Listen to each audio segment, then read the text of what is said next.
നോലും വായിച്ച് എയിലും പോയിട്ടില്ല മക്കളെ. അപ്പം എന്നാൽ പണ്ടൊക്കെ പോയിന്ന തില ഉണ്ടായിരുന്നു, തടിക്കാക്കണ്ടായിരുന്ന കാലത്തൊക്കെ എല്ലായിടത്തും കൂടിയും പോയിന്നതാ മക്കളെ. തടിക്കാക്കണ്ടെങ്കിൽ തന്നെ കജ്ജുള്ളൂ. ഏതായാലും അതിന് തേടിക്കോളി. അതിൽ നൂലുമ്പോൾ ഇപ്പോൾ കുറച്ചാണ് കഴിഞ്ഞിട്ട് ഇപ്പോൾ ഈ മഴയാണ് പെയ്ത്, പുതുക്കം മഴയാണ് പെയ്തപ്പോൾ ചിരിച്ച തണുപ്പ് വാക്കൊക്കെ കിട്ടി.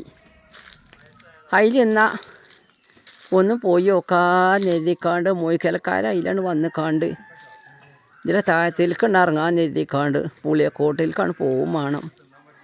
വെയ്ക്കണ മാറി ചിരിച്ച നടക്കും, ശാതം മുട്ട് തുടങ്ങിയാൽ അങ്ങനെ നിൽക്കും. ഏതായാലും മക്കളെ ഇവിടക്കണ എത്തിയപ്പോൾ ഇടനെഞ്ഞാണ്. എന്താ ഇപ്പോൾ കാട്ടണമൊക്കെ പോയില്ലേ. ഈ മരപ്പടിമ നിന്നിട്ട് പൊളിച്ചും ഇതിലാണ് പോവുകയാണെങ്കിൽ ഒച്ച അനക്കി പോയാൽ അപ്പോൾ വിളിച്ചു പാത്തൊട്ടി ഏന്നൊരു പുള്ളിയാണ്.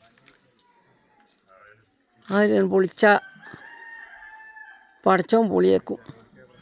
ഏതായാലും മക്കളെ അതൊക്കെ കഴിഞ്ഞു പോയി.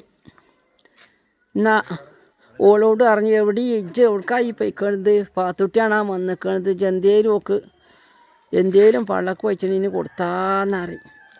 എന്തേലും ഒന്ന് പള്ളൻ്റെ ഉള്ളിൽ കാക്കാതെ ഓൻ പറഞ്ഞയച്ചിരുന്നില്ല. ഇപ്പോൾ ഇവിടെ വരുമ്പോൾ ആരാ പൈനില്ല, ആരുമില്ല. ഏതായാലും ഒറ്റക്കൊക്കെ പരലോകം ഒക്കെ കഴിച്ചിലാക്കട്ടെ റബ്ബേ. അല്ലാതെ എന്തെത്താ മക്കളെ കാട്ടണു. പോകേണ്ട സമയത്ത് എല്ലാവരും പോകും, ദുൽമോണ്ടും ജതുബ് ഇളകിയിട്ടും ചാട്ടിയം പിടിച്ചിട്ടും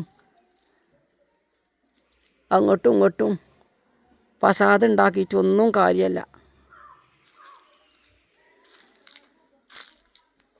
പള്ളക്ക് വെച്ചിനോൾക്ക് തിന്നാൻ കൊടുക്കുക, അല്ലാത്തവർക്ക് ദണ്ണവും കേടും ഇല്ലോലൊക്കെ പോയി കാണും ഇരിക്കും ചെയ്യുക. ആയിക്കോട്ടെ, എന്നാൽ ഏതായാലും ഞാൻ പോവുകയാണ്.